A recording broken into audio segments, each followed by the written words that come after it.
Finalmente chegamos a um ponto da história que muitos esperavam, galera. O primeiro encontro entre Tomoki e Makoto.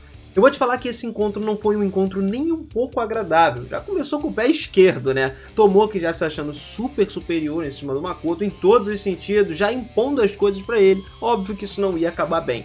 Eu acredito que uma história dessa merece aquela pipoquinha ou então aquela janta de respeito tua, né? Depende de como você tá vendo. Então se prepara, vem comigo e bora ver o que rolou nessa história aí. Vamos lá.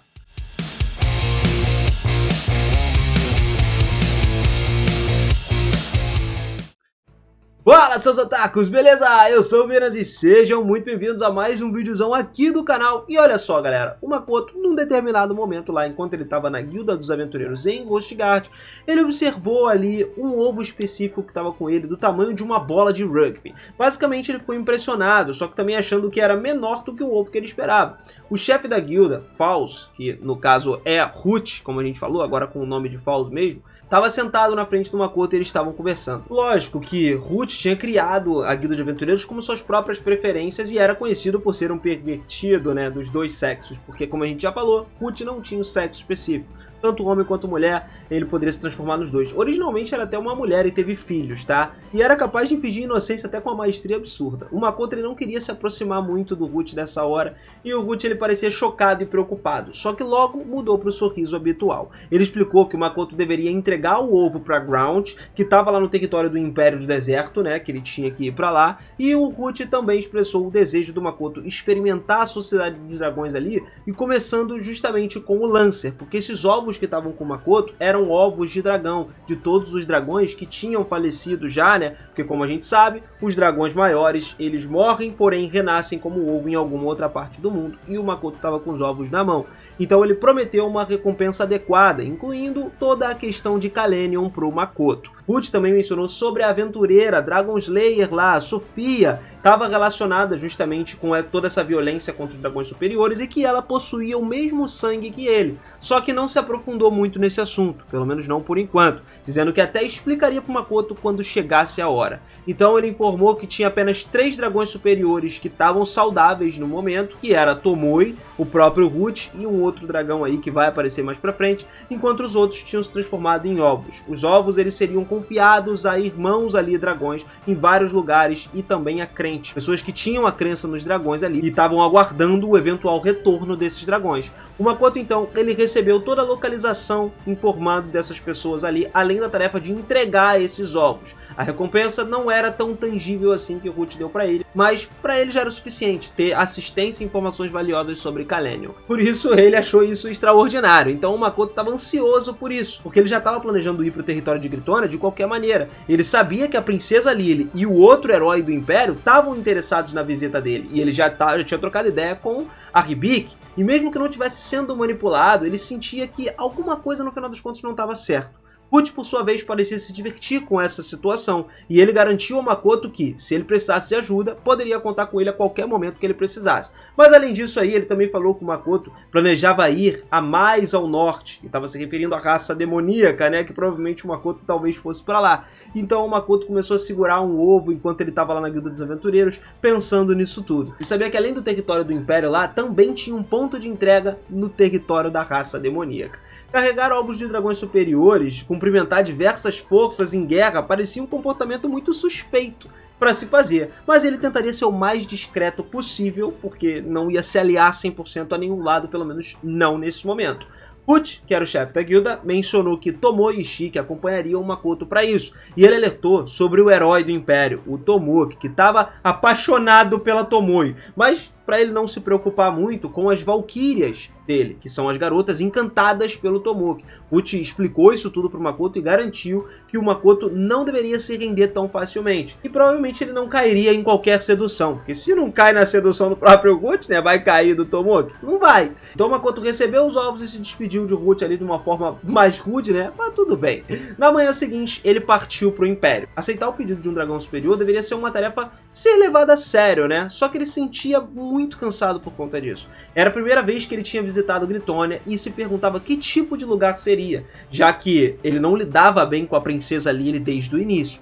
Aí lá ele esperava que fosse pelo menos um lugar mais confortável para ele. Só que quando ele chegou, o Makoto ficou impressionado com a quantidade de neve que tinha lá. A latitude não era muito diferente do reino não, mas a diferença climática era muito grande. O reino de Limia era conhecido pelas suas áreas verdes, enquanto o Império de Gritônia tinha um frio tão intenso, muitas montanhas, onde a neve podia atingir vários e vários metros de altura. Ô lugarzinho bom, né?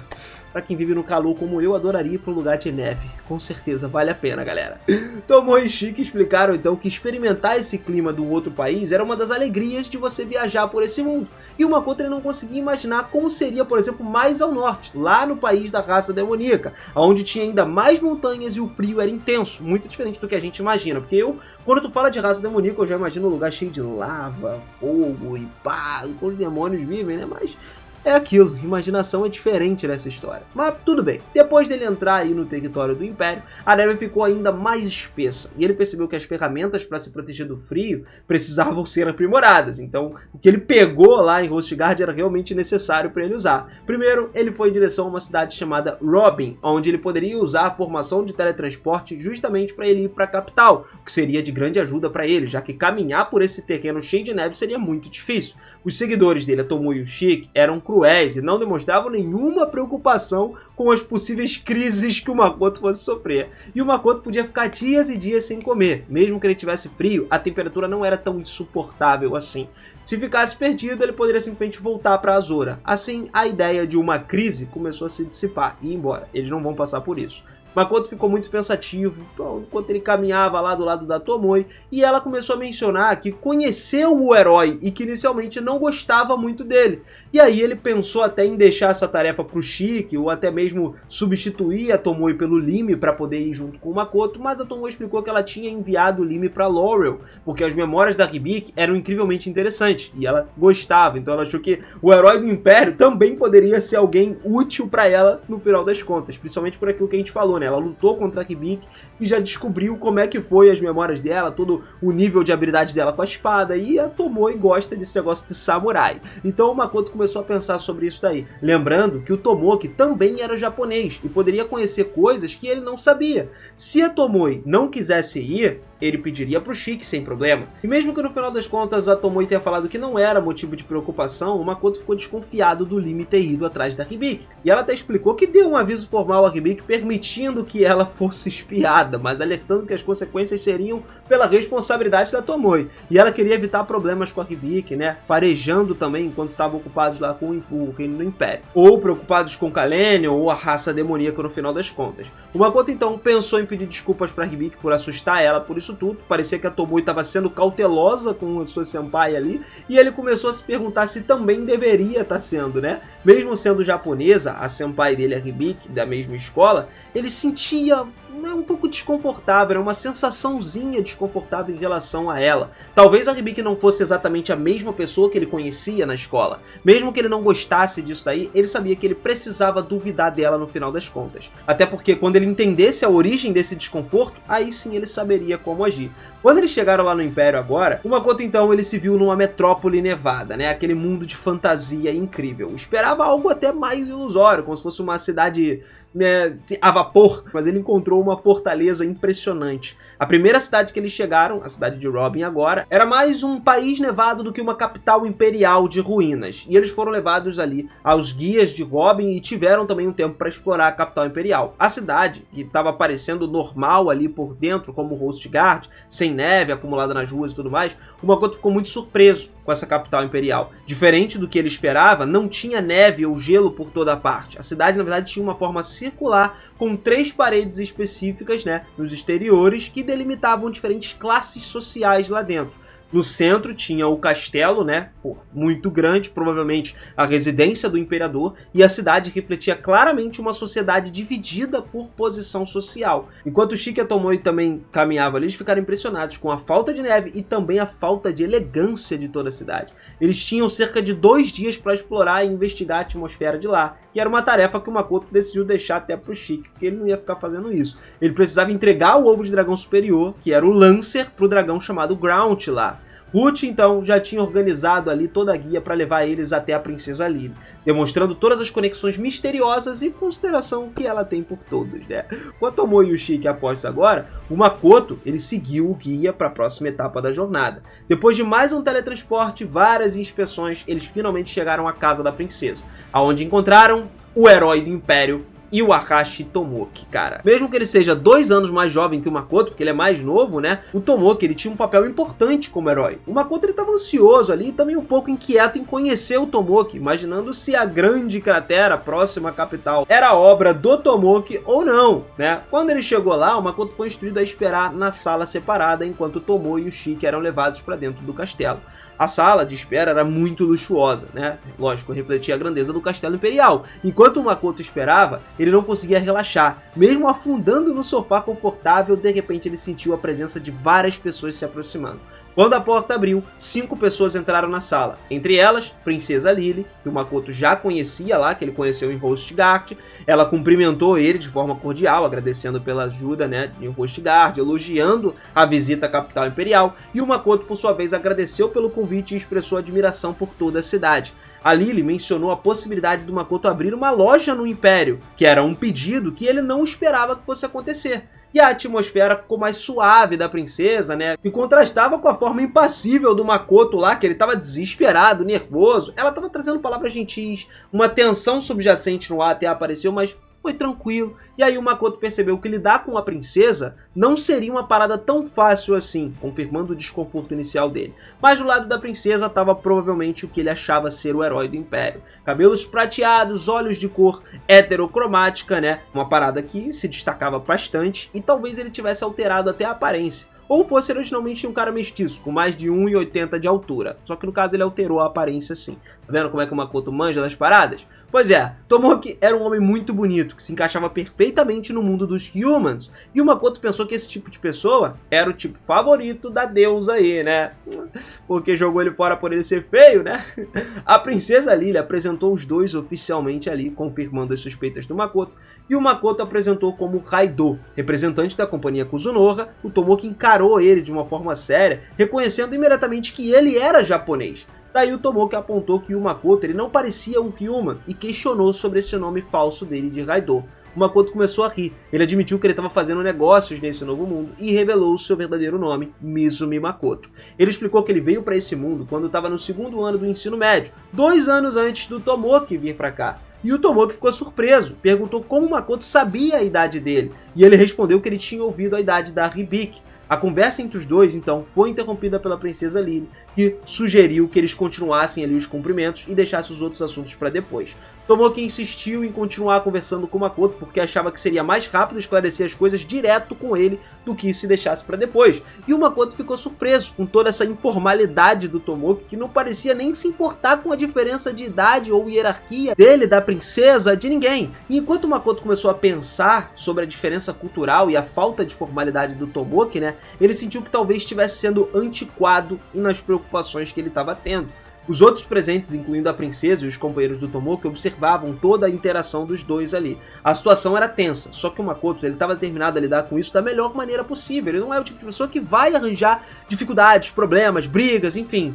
Mesmo ele se sentindo ali desconfortável com as atitudes desdenhosas do Tomoki, a princesa Lily tentou intervir, explicando que o Makoto era um cara convidado, né? Era importante, tinha outros assuntos para tratar. Mas o Tomoki não parava, meu irmão, ele queria ficar, isso já que os seus subordinados poderiam lidar com qualquer mensagem que tivesse. O Makoto estava irritado com a arrogância do Tomoki agora, especialmente porque a questão em pauta era crucial para ele, que era a orientação para o local de ground e também a permissão para usar a formação do teletransporte para que ele fosse para lá entregar o ovo do Lancer. A Lily visivelmente estava desconfortável com isso, sugeriu que ela mesma explicasse os detalhes aos subordinados do Makoto e que deixou o Makoto muito mais surpreso. Ele planejava lidar com isso pessoalmente, só que a princesa parecia estar meio que cedendo à pressão do Tomoki, tá ligado? E ao redor de tudo, as empregadas e os outros presentes pareciam também estar sob o efeito do charme do Tomoki, o que tornava a situação ainda mais desagradável para o Makoto. Decidindo lidar com a situação então, o Makoto afirmou que ele mesmo trataria desse assunto, o que fez a Lily reconsiderar tudo. Mesmo assim, ela deixou a sala aparentemente conformada com toda a autoridade aí do Tomoki. E o Makoto ficou perplexo com a quantidade de poder que o Tomoki tinha. Como um herói do Império, ele parecia exercer muito mais do que ele deveria exercer. Ele deveria ser só um herói, mas mesmo assim o cara tá virando praticamente um rei.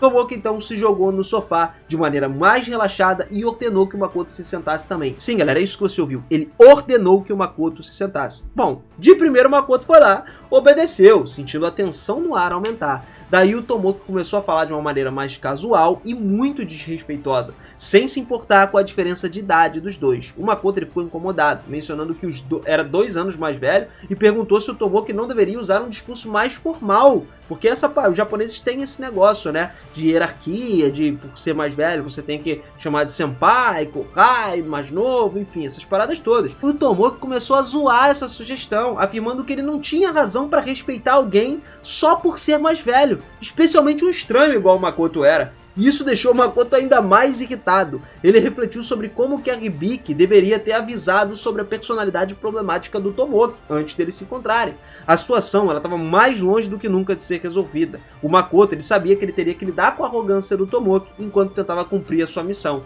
Se a Hibiki tivesse avisado sobre isso daí, ele já teria chegado preparado, né, com as expectativas mais baixas do que o normal. Mas aí o Tomoki continuou a fala dele, afirmando que, como o herói, ele merecia respeito, independente da idade ou da origem. O Makoto era só um comerciante. Ele é que deveria ter a linguagem mais formal por ele ser só um comerciante. Para o Tomoki, o status social era muito mais importante que a antiguidade, a idade da pessoa. E olha que ele veio do Japão, cara. O Makoto ele não estava conseguindo acreditar no que ele estava ouvindo. E aí ele finalmente entendeu por que a Tomoe desprezava tanto o Tomoki. Mano, o Tomoki ele parecia interpretar tudo de uma maneira a favorecer a si mesmo sem nenhum problema. Ele não só tinha padrões duplos, mas provavelmente triplos, quádruplos, tudo relacionado a ele. Tomoki decidiu então encerrar essa discussão sobre as formalidades, querendo falar sobre outra coisa, o pedido que ele tinha para o Makoto. A transição foi do nada e muito esquisita de assunto, né? Com o Tomoki agindo como se o Makoto tivesse errado desde o início na história. O ambiente estava muito estranho e começou a ficar silencioso, com ninguém se manifestando, até o Tomoki vir com o papo dele que ele queria levar a Tomoe para ele. Bom, galera, assim a gente finalizou esse capítulo. Sim, o Tomoki deu uma de maluco. Eu vou trazer a continuação pra vocês no próximo vídeo, tá? Então eu espero que vocês não percam, mas esse primeiro encontro vai dar o que falar, meu amigo. Agora ele vai em cima do Makoto simplesmente pra dar a Tomoe pra ele como se não fosse nada, só porque o Makoto é o chefe, né? Ele é meio que subordinado dele por causa da troca dos dois. Bom, quero saber a sua opinião, apesar de eu já imaginar qual é a sua opinião sobre isso. Ele merecia agora, ó, um sarrafo, com certeza. O Makoto tinha que quebrar ele em dois ali, mostrar que ele é muito mais forte, não é só um comerciante. Pelo menos é isso que eu acho, né? É um dos personagens que dá ódio da gente ver. E acho que você também vai ter. Então comenta aí e não esquece, capricha no like, se inscreve no canal e ativa esse sininho. Principalmente mantém esse sininho ativado para você não perder o próximo vídeo e a gente vê o que vai acontecer com o Tomoki mandando essa pra cima do Makoto. Será que rola pancada agora? Tudo depende da paciência do Makotinho. Tamo junto sempre, família. Obrigado por tudo, beijo no coração de vocês e eu vejo vocês no próximo vídeo, hein? Até mais, valeu!